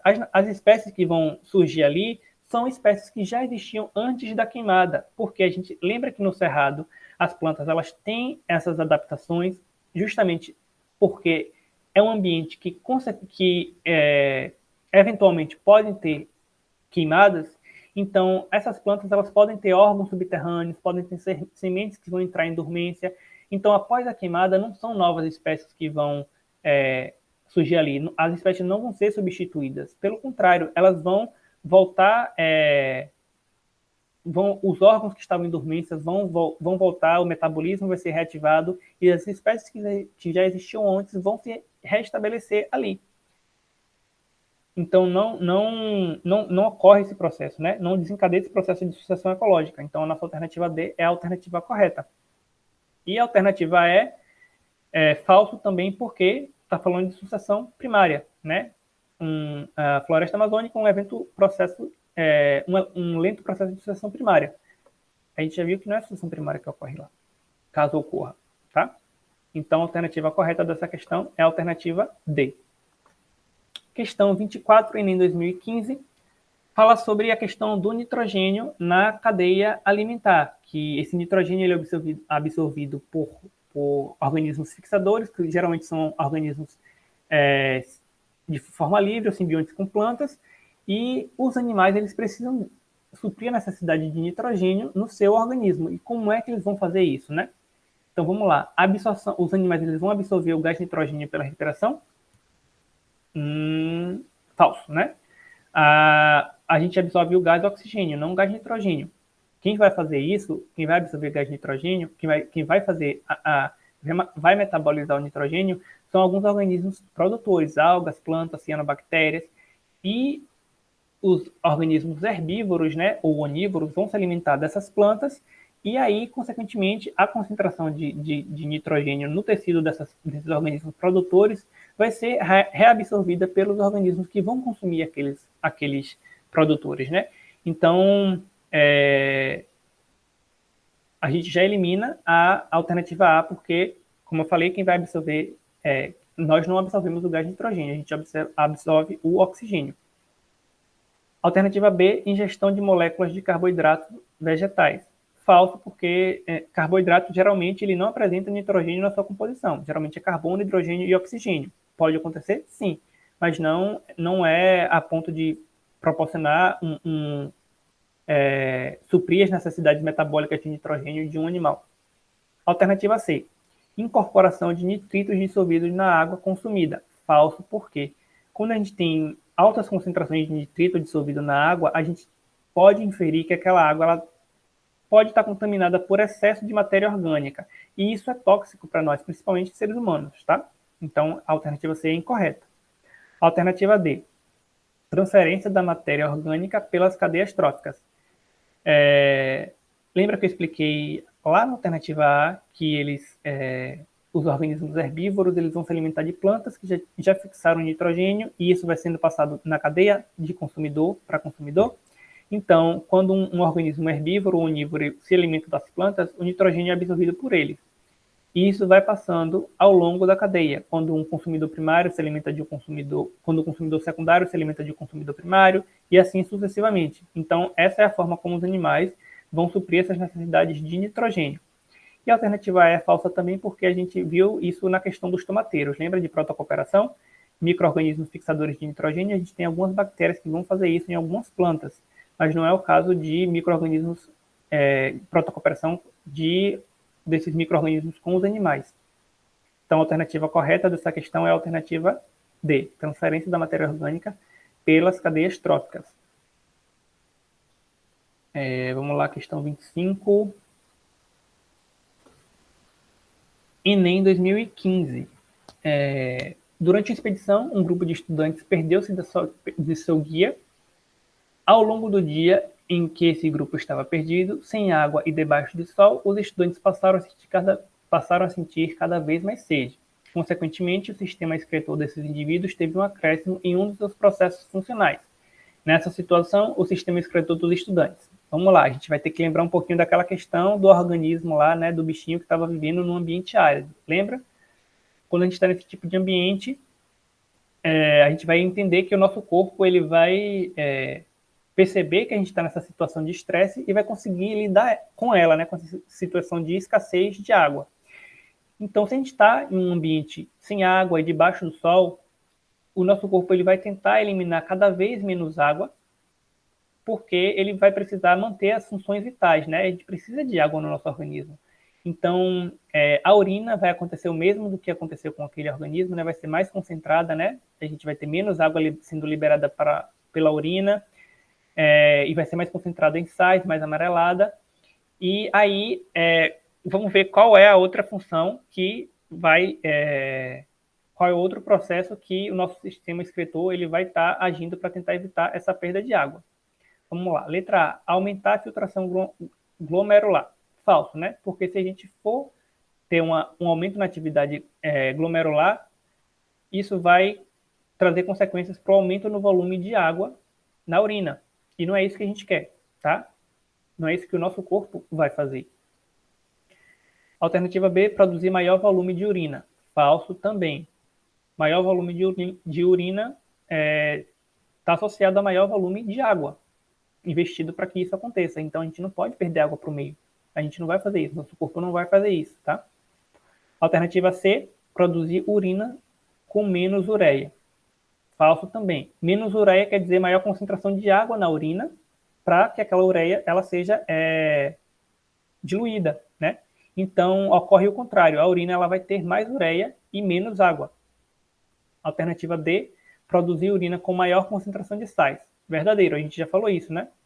A urina nessa excreta, ela vai precisar ser, vai ter uma concentração maior de soluto do que de solvente. Então, a gente vai ter mais sais, mais elementos tóxicos, né, mais ureia na urina do que a água em si. E a alternativa é reduzir a reabsorção de glicose e aminoácidos. Falso também, né? Porque a gente está focando aqui na água. A gente não quer saber de reabsorção de glicose, né? De aminoácidos. A gente quer uma reabsorção, uma otimização do recurso hídrico, né? No nosso corpo, da água no nosso corpo. Então, a alternativa correta da questão 25 é a alternativa D. Questão 26, Enem 2017, fala sobre, mais uma vez, sobre o desmatamento, né? E as consequências do desmatamento.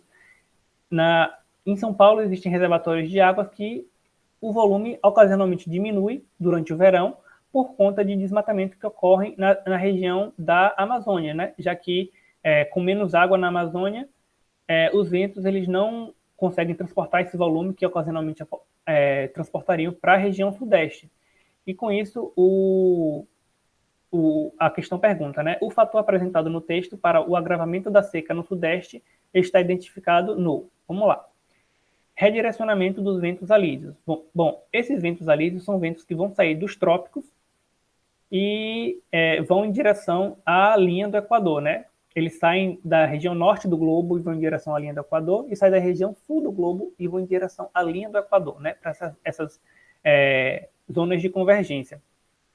Se houvesse um redirecionamento desses ventos alísios no Brasil, pensando numa inversão de direção desses ventos, o Brasil está abaixo da linha do Equador. Então, teoricamente, os ventos alísios eles vão sair do sul para ir para o norte. Se houvesse essa inversão, ele sairia do norte e iria para o sul. Então, eles não iriam agravar a seca. Pelo contrário, eles iriam contribuir para que esses ventos que viessem para o sudeste trouxessem água também para cá, né? Então, a alternativa A é incorreta. Alternativa B, redução do volume dos rios voadores. O que são rios voadores?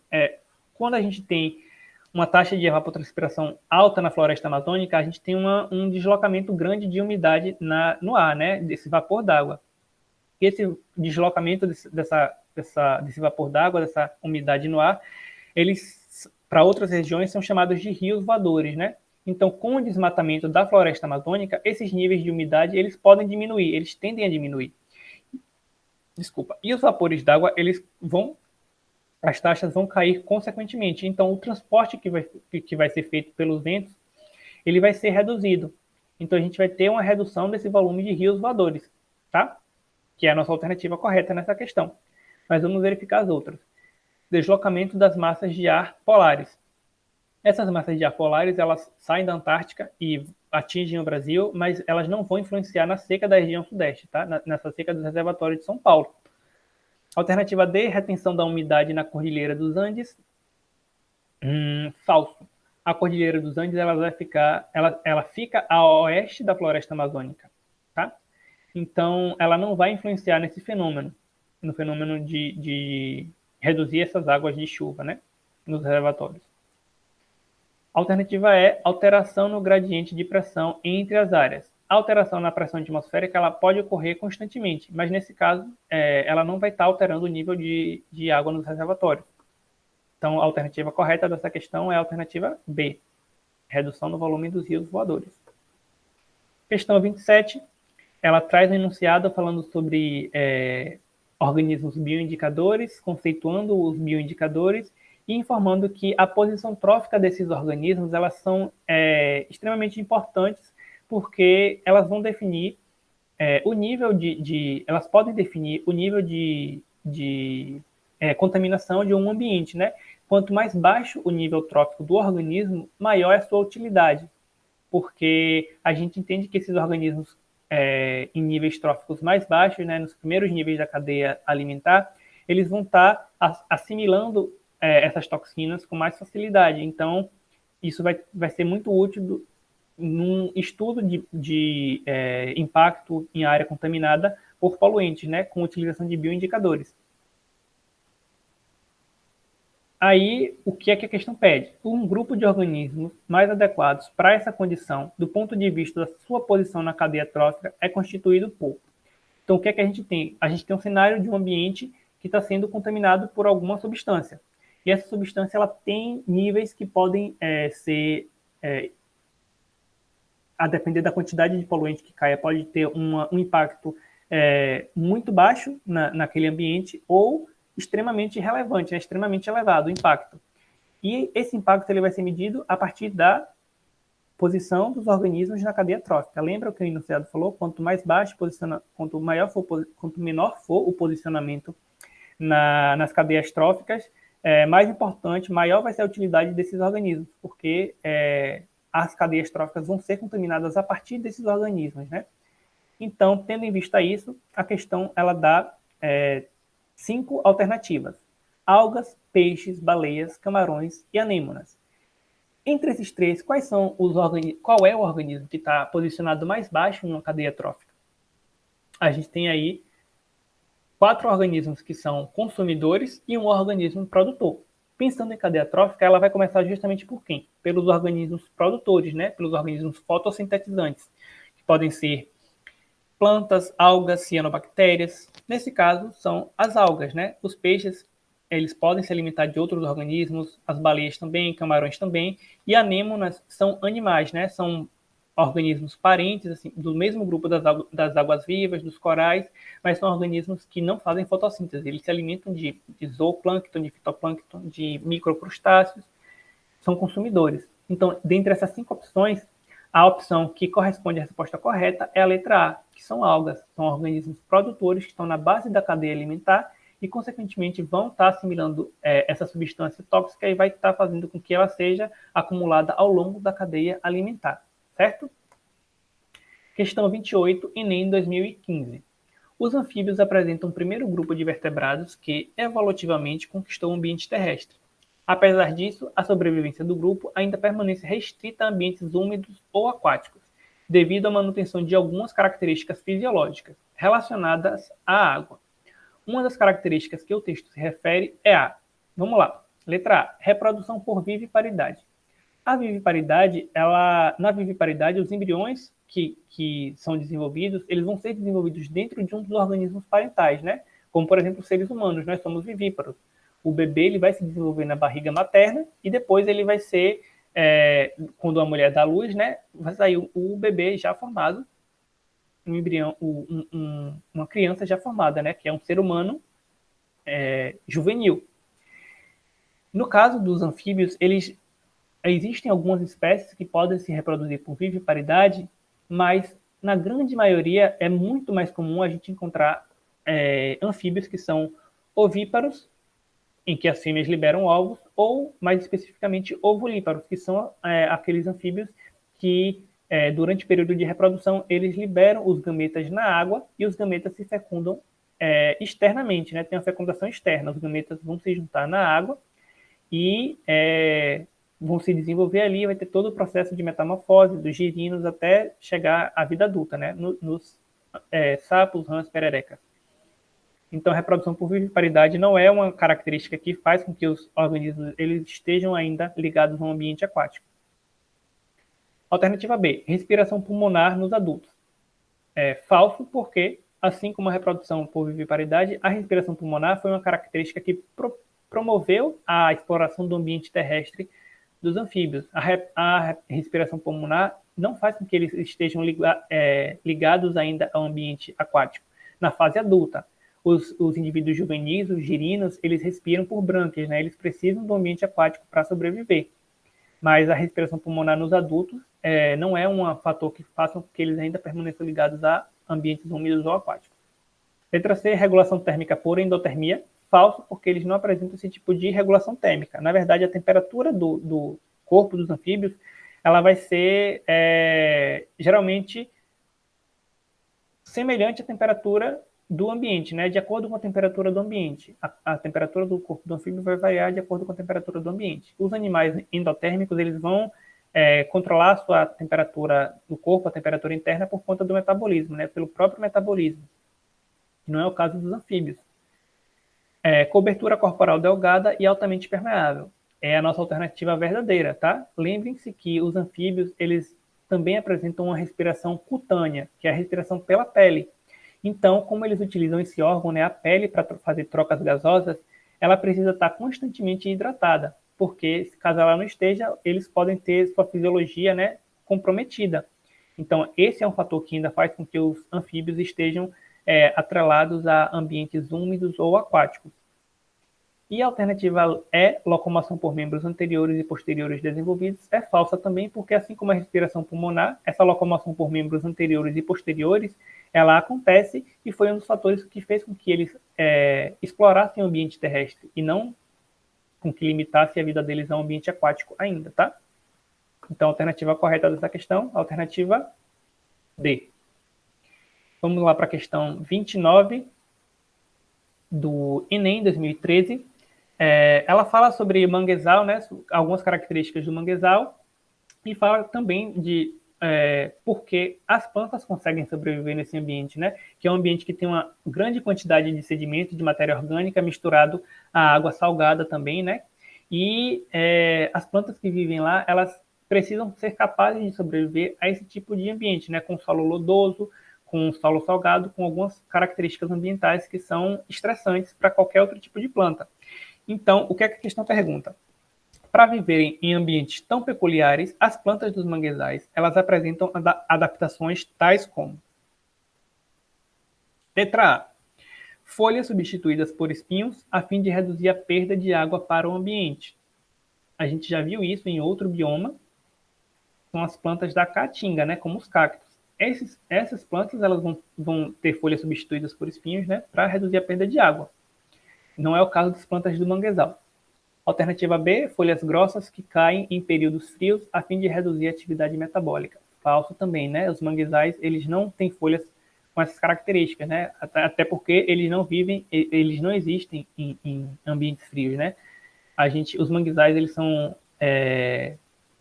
ecossistemas, eles são característicos de ambientes de clima mais ameno, não de clima frio.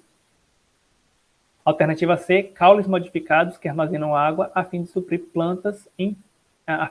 plantas em período de seca. Esse tipo de caule ele está presente em plantas que vivem em ambientes secos, né? Que a gente já viu, como caatinga. Então não é uma característica de plantas do manguezal.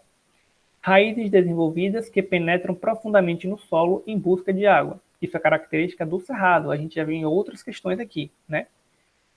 Não é o caso do manguezal também. A alternativa é raízes respiratórias ou pneumatóforos, que afloram do solo e absorvem oxigênio diretamente do ar. É a nossa alternativa correta, né? O ambiente do manguezal, a água do manguezal é muito rica em matéria orgânica e às vezes não tem oxigênio suficiente para que as plantas consigam absorver com as raízes submersas ali. Então, essa estratégia que elas desenvolveram das raízes respiratórias, né, os pneumatóforos, são estratégias para a manutenção da sua fisiologia, onde as raízes elas crescem sobre a água, né, elas vão além da água, elas ficam no ar, porque é mais fácil de captar oxigênio dali do que diretamente na água, né, que tem muita matéria orgânica, muito nutriente dissolvido e pode ser mais complicado para elas. Então, a alternativa correta, a alternativa é. E vamos para a última questão, questão 30 do Enem de 2017. Ela traz um caso que aconteceu nos Estados Unidos, né, que está atrelado à pesca de tubarões, né, porque os indivíduos de 11 espécies de tubarões, eles tiveram um declínio de 90% da população por conta do excesso de pesca, né, da pesca predatória. E isso trouxe consequências, porque uma espécie de arraia, que era alimento dos tubarões, como não tinham tubarões para predar essas arraias, elas começaram a se reproduzir muito e a população explodiu para 40 milhões de indivíduos de arraia. E não foi só essa consequência que teve. As arraias elas se alimentavam também de invertebrados, né, de moluscos. Como houve esse aumento exponencial no número da população de arraias, consequentemente, o número da população de moluscos caiu muito, porque elas se alimentavam em cerca de 840 mil toneladas de moluscos por ano. E isso comprometeu toda a pesca de mariscos que acontecia em uma baía lá nos Estados Unidos. E aí a questão ela vai apresentar para a gente gráficos e ela pergunta qual desses gráficos, né, ela vai estar representando o tamanho populacional tanto dos tubarões quanto das raias e dos moluscos no Atlântico Norte a partir do momento que a pesca do tubarão foi iniciada. Então vamos lá analisar esses gráficos, né? A gente entende que quando começou a pesca para esses tubarões, o número da população de tubarão vai diminuir. Foi o que a gente viu lá no enunciado da questão. Então a gente já tem que procurar um gráfico em que a linha que representa a população de tubarões, né, o tamanho populacional de tubarões, ela esteja caindo e não subindo. Então, entre as alternativas que a questão dá, a gente já pode eliminar de cara a alternativa B, a alternativa D e a alternativa E, porque nessas alternativas a linha populacional, né, do tamanho populacional dos tubarões, eles estão crescendo. E aconteceu ao contrário. Então a gente fica entre a alternativa A e a alternativa C. Agora vamos analisar as arraias. O que aconteceu? Quando a população de tubarão caiu, o que aconteceu? As arraias elas começaram a se reproduzir muito. Então o número populacional cresceu. Então a gente vai procurar no gráfico uma linha que representa as arraias que esteja ascendente, que esteja crescendo no gráfico. E entre o gráfico A e o gráfico C é que contempla esse crescimento populacional das arraias. Agora a gente só precisa conferir os moluscos. Com a população de arraias crescendo, elas começaram a consumir muito mais moluscos. E isso teve como consequência a diminuição na população de moluscos.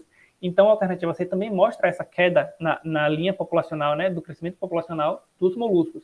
Então, a nossa alternativa correta é a alternativa C, que mostra justamente a queda na população de tubarões iniciais, e à medida que a população de tubarão diminuía, a de arraias crescia e a de moluscos diminuía também. Então, a alternativa correta, a alternativa C. Então, gente, esse foi o nosso segundo simulado. Eu gostaria de agradecer a toda a equipe do Biocheck pelo convite, né? Gostaria de agradecer a oportunidade de estar aqui falando com vocês. Queria falar que se vocês tiverem dúvidas ainda em alguma questão, podem falar comigo, podem mandar e-mail. Eu vou pedir para o pessoal passar meu e-mail para vocês. Peço desculpas se eu falei rápido, se eu não fui tão claro assim quanto eu deveria, mas, mais uma vez, falo, caso tenham qualquer dúvida, podem me procurar. E eu desejo a vocês também, não só eu, né, mas também tenho certeza que toda a equipe do Biocheck, todos os outros professores que passaram aqui antes, desejamos a vocês bons estudos e sucesso no Enem 2021.